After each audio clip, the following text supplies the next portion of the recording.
Libro 3. De los diferentes progresos de la riqueza en distintas naciones. Capítulo 1 del progreso natural de la riqueza. El comercio por excelencia de toda sociedad civilizada es el que se entabla entre los habitantes de la ciudad y los del campo. Consiste en el intercambio de productos primarios por productos manufacturados, sea directamente o a través de la moneda o de alguna clase de papel que la represente. El campo suministra a la ciudad los medios de subsistencia y las materias primas para la industria. La ciudad paga estos suministros con el envío a los habitantes del campo de una parte de los productos manufacturados. Puede apropiadamente decirse que la ciudad, donde ni hay ni puede haber reproducción de sustancia alguna, obtiene toda su riqueza y sus subsistencias del campo, pero no debemos por ello suponer que la ganancia de la ciudad es la pérdida del campo. Las ganancias de ambos son mutuas y recíprocas, y la división del trabajo resulta en este caso, como en todos los demás, ventajosa para todas las diversas personas empleadas en las distintas ocupaciones en las que se subdivide. Los habitantes del campo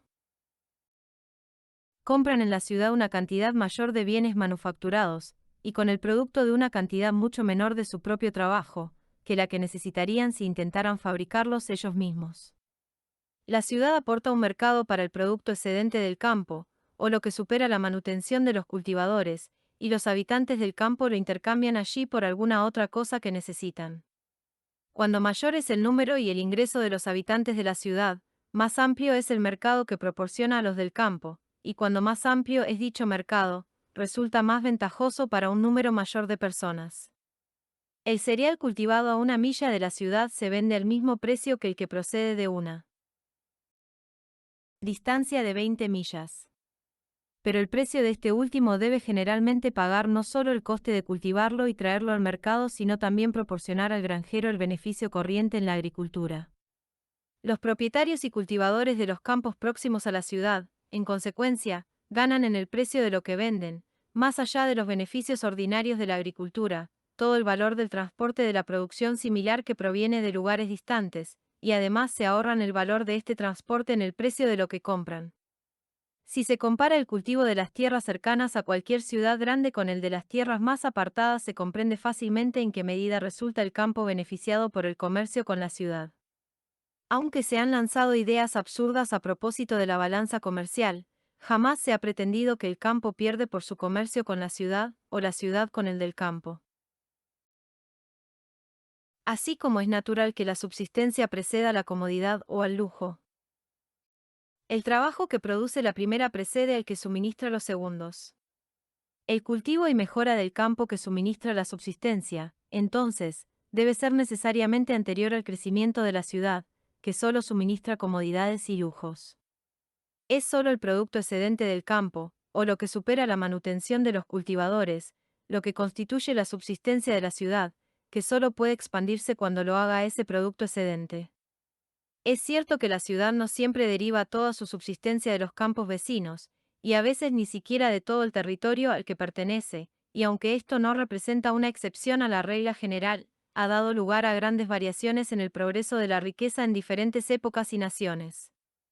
El orden de cosas que la necesidad impone en general, aunque no en todos los países, resulta en cada país concreto promovido por las inclinaciones naturales de las personas. Si las instituciones humanas no hubiesen nunca torcido esas inclinaciones, las ciudades jamás habrían crecido. Más allá de lo que podía permitir la roturación y cultivo del territorio donde se hallaban situadas, al menos hasta que ese territorio hubiese estado completamente roturado y cultivado. Si los beneficios son iguales, o prácticamente iguales, la mayoría de los hombres preferirán invertir sus capitales en la mejora y cultivo de la tierra que en las manufacturas o el comercio exterior. El hombre que invierte su capital en la tierra lo tiene más a la vista y controlado, y su fortuna es menos susceptible de accidentes que la del comerciante, que con frecuencia se ve obligado a ponerla al albur no solo de los vientos y las olas, sino de elementos aún más inciertos, la insensatez y la injusticia humanas, al conceder cuantiosos créditos en países lejanos a individuos cuya personalidad y cuyas condiciones rara vez conoce cabalmente. El capital del terrateniente, por el contrario, ceñido a la mejora de su tierra, parece estar tan seguro como la naturaleza de los asuntos humanos pueda admitir. Además, la belleza del campo, los placeres de la vida rural, la paz de espíritu que depara y la independencia que efectivamente proporciona, siempre que la injusticia de las leyes humanas no lo perturbe, tienen un encanto que atrae en mayor o menor medida a todo el mundo, y como el cultivo de la tierra fue el destino original del hombre, en cada etapa de su existencia parece conservar una predilección por esta actividad primitiva. Está claro que sin la ayuda de algunos artesanos el cultivo de la tierra solo puede realizarse con grandes incomodidades y continuas interrupciones. El granjero necesita a menudo los servicios de herreros, carpinteros, fabricantes de ruedas y arados, albañiles y fabricantes de ladrillos, curtidores, zapateros y sastres. Estos artesanos también se necesitan a veces mutuamente, y como su residencia, al revés que la del granjero, no está necesariamente ligada a un lugar concreto, se agrupan naturalmente cerca unos de otros, formando así una pequeña ciudad o pueblo. Pronto se les unen el carnicero, el cervecero, el panadero y otros muchos artesanos y comerciantes minoristas, necesarios o convenientes para satisfacer sus demandas ocasionales, y que contribuyen a expandir aún más la ciudad. Los habitantes de la ciudad y los del campo se prestan un servicio recíproco. La ciudad es un mercado o feria permanente, a donde acuden los habitantes del campo para cambiar sus productos primarios por productos manufacturados. Este es el comercio que provee a los habitantes de la ciudad tanto de los materiales para su trabajo como de los medios para su subsistencia. La cantidad de artículos terminados que venden a los habitantes del campo necesariamente regula la cantidad de materiales y provisiones que compran. Por lo tanto, ni su actividad ni su subsistencia pueden aumentar si no es en proporción al aumento de la demanda por el campo de artículos terminados, y esta demanda solo puede aumentar en proporción a la extensión de la roturación y el cultivo. De ahí que si las instituciones humanas no hubiesen perturbado el curso natural de las cosas, el desarrollo y enriquecimiento progresivo de las ciudades habría sido en toda sociedad política una consecuencia proporcionada a la mejora y cultivo de las tierras. En nuestras colonias de América del Norte, donde todavía es fácil conseguir tierra sin roturar, no se han establecido aún en las ciudades industrias cuyos productos han de venderse muy lejos de ellas. Cuando un artesano en Norteamérica acumula un poco más de capital que lo que necesita para llevar a cabo su labor de abastecimiento de las regiones cercanas, nunca intenta utilizarlo para montar con él una industria para vender en mercados lejanos, sino que lo invierte en la compra y roturación de tierras incultas. Pasa de artesano a labrador, y ni los altos salarios ni la fácil subsistencia que ese país garantiza a los artesanos son capaces de seducirlo para que trabaje para otros en vez de para sí mismo. Siente que un artesano es un sirviente de sus clientes, de los que obtiene su subsistencia, pero que en cambio un cultivador que labra su propia tierra, y obtiene la subsistencia que necesita del trabajo de su propia familia, es en realidad un amo y señor, independiente del resto del mundo. Por otro lado, en países donde no existe tierra inculta, o donde no se la puede conseguir fácilmente, todo artesano que acumule más capital del necesario para sus labores eventuales en las cercanías, trata de preparar artículos que puedan venderse más lejos. El herrero levanta una suerte de taller y el tejedor una industria de telas de hilo o paños de lana. Con el tiempo, estas manufacturas se van subdividiendo gradualmente, y así se mejoran y refinan de múltiples maneras fácilmente imaginables, y sobre las que por esa razón es innecesario abundar en explicaciones ulteriores. En la búsqueda de empleo para un capital, y bajo condiciones de igualdad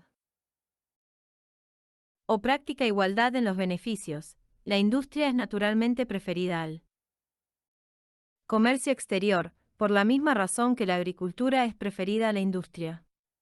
Igual que el capital del terrateniente o granjero está más seguro que el del industrial, así el capital del industrial, al estar siempre ante sus ojos y bajo su control, se halla más seguro que el del comerciante internacional.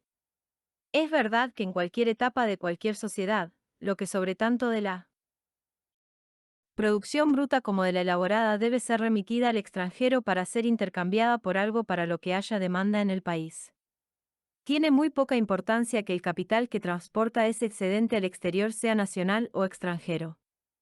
Si la sociedad no ha acumulado el capital suficiente para cultivar todas sus tierras y para manufacturar completamente todas sus materias primas, sería enormemente ventajoso que esas materias fuesen exportadas por un capital extranjero, para que todo el capital de la sociedad pueda ser invertido en actividades más útiles.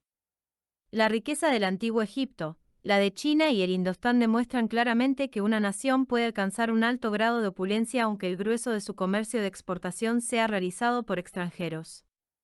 El progreso de nuestras colonias de Norteamérica y las Indias Occidentales habría sido mucho menos rápido si en la exportación de su producción excedente no se hubiesen invertido otros capitales que los suyos propios.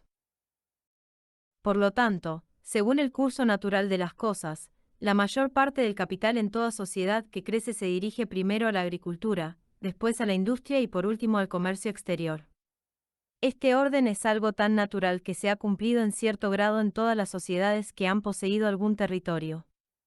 Se debió cultivar una parte de sus tierras antes de que se pudieran establecer ciudades de alguna importancia, y se debió poner en marcha alguna clase de industria manufacturera rudimentaria antes de que pudieran empezar a pensar en dedicarse al comercio exterior.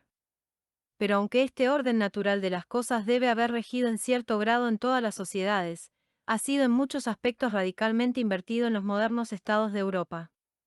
El comercio exterior de algunas de sus ciudades ha introducido todas sus manufacturas más refinadas, o que podían ser vendidas en lugares lejanos, y las industrias y el comercio exterior han ocasionado juntos las mejoras principales en la agricultura. Los usos y costumbres impuestos por la naturaleza de sus gobiernos primitivos, y que permanecieron cuando esos gobiernos fueron profundamente modificados, lo forzaron necesariamente a seguir este orden antinatural y retrógrado.